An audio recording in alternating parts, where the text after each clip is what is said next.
came in a group. They never came single-handed, and they usually do you in and use an example for others that they had better not try it. That's the way they did. But when these white folks found out that they was planning on getting my daddy, and they'd even found out the date that they planned to get him, they warned my dad.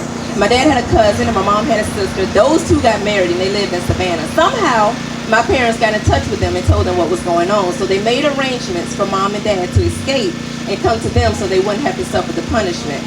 They made the arrangements at a certain time, at a very certain date, and they had to be there exactly at that time. They can get there early and wait, because then they would be discovered.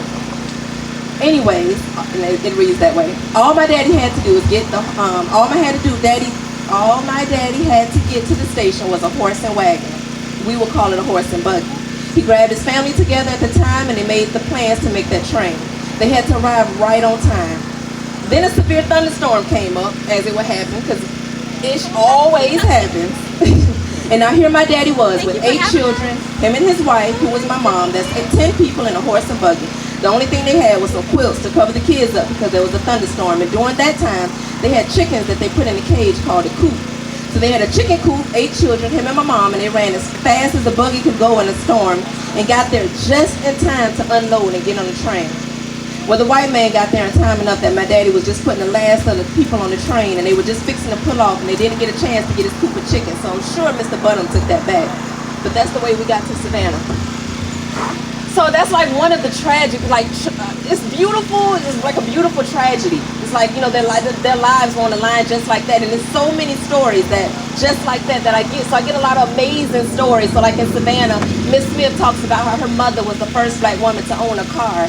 Her daddy owned one of the first shops ever. So I get the beautiful stories, but I also get the really bad ones, like how Mr. Roosevelt watched his daddy murder his mother, and how, like, but actually, although everyone witnessed it and knew what happened, on her death certificate it went down and she died with malaria.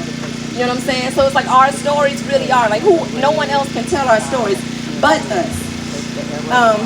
Another example. So one of my students, another example of why oral history is so important to me, language preservation. So we speak for we, the title of this and the title of the project that I'm working on, that's actually a Gullah term, we speak for we. The people that I interview oftentimes are of Gullah and Geechee descent, ancestry, and they have really strong dialects. That's really important to get that vocally, to get that that audible on record. Because as we know, once we have kids, it just starts to disseminate, it just disintegrates. And that's not really judgment, that's just fact. So for example, so one of my students, Kyla, I helped her write a poem called Jamaica in Me. She's Jamaican, right? Her grandmother was born and raised there, lived there, and had babies there and everything like that. She came to the States up in age.